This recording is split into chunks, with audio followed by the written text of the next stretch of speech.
Valentine's Day is over, but there's still another type of love that we haven't covered. And welcome back to the heart of the stories we tell. I'm Rob the host, and this is another look deep into what makes a story, a theory on storytelling by a storyteller who believes that every story has merit. And tonight's episode is the third installment on why we tell love stories. If you've been watching, we already covered the love story as the subplot and the love story as the main plot. And with both, we covered the fact that there are lots of different ways of doing them, along with all sorts of different themes and tropes that go along with each. I've talked about some good ones, and I've talked about some bad ones, but at the end of the day, all of those are romantic love. And there's another type of love, the type of love that comes between someone who isn't trying to get into your pants.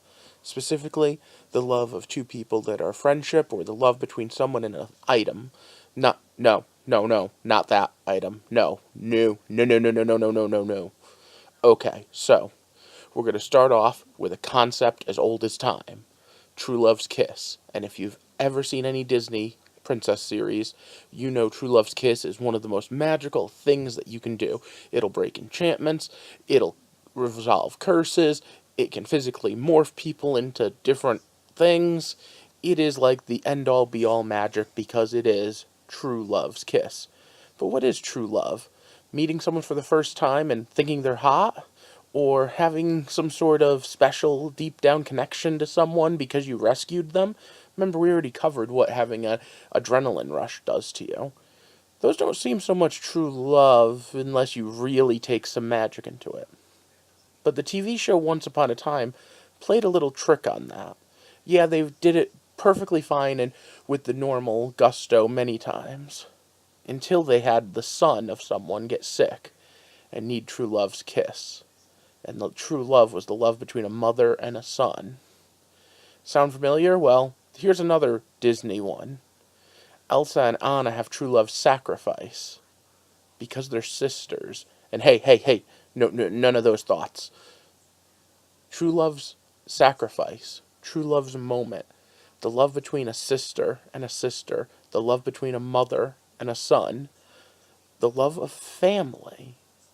It just seems so much more real of a love because it's one of those ones where you don't expect to get heartbroken at the end. Or maybe I'm just a little miserly in that regard. Now, the story beats of this particular type of love follow a similar pattern that we've seen before.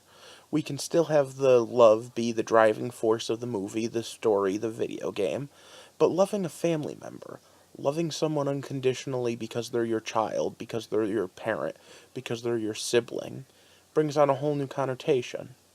But there's another type of love, one that's a little more. What about the love of friend? Anyone here ever have a best friend? Well, in Yu-Gi-Oh, they used the power of friendship, which is really just the power of the people you love and the family you create. And then there's the Lord of the Rings, and in the books it was very much the broship that was these two characters. But in the movies, a lot of people said it came off as very gay, like they were having a romance subplot. Well, why is that? Because we're trained and ingrained to think, who do you sacrifice for? You sacrifice for the girl you love. You sacrifice for the guy you love. But what about the sacrifice for friendship?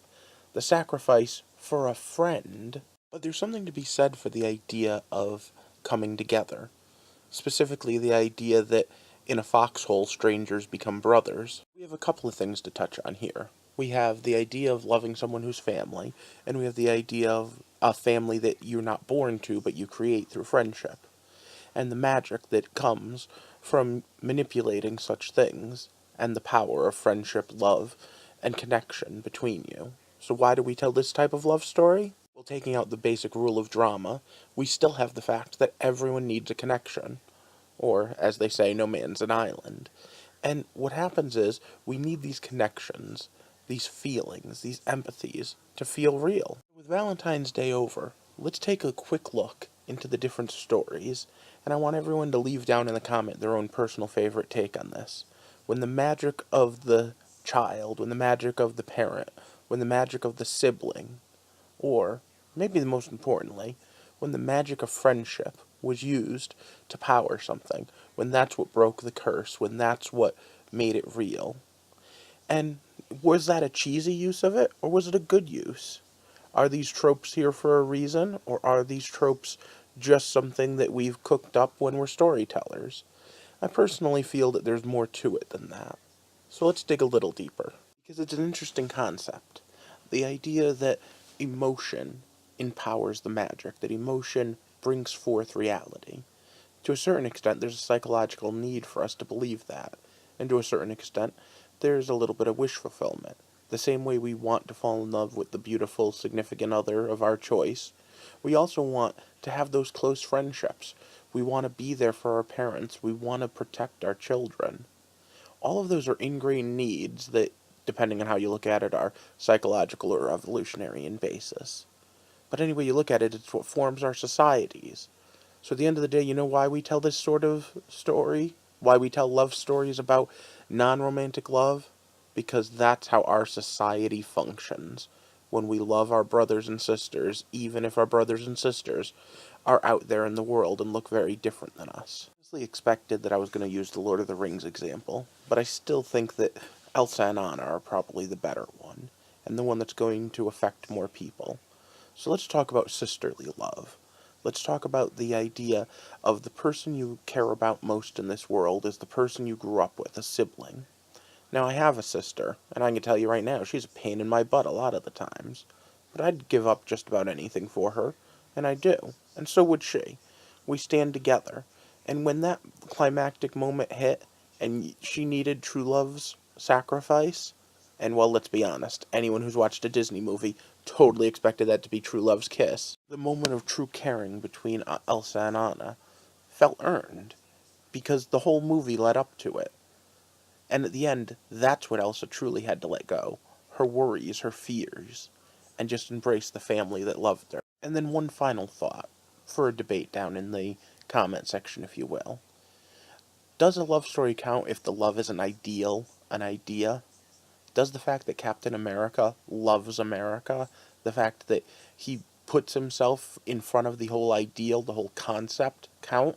Does it make him a paladin, a true knight and worshipper of the ideal of America? And does that count as a type of love story? Okay, well, we've gotten to the part of the episode where I need to ask you to like and share this video and subscribe for more of my insane ramblings and thoughts. I hope this is helping everyone, because I really want to build a community. I want to make everyone have a chance to talk about these things. I think these stories are important. I think we tell stories for a reason. So help me back here next time as we walk through the heart of the stories we tell. Thanks for watching.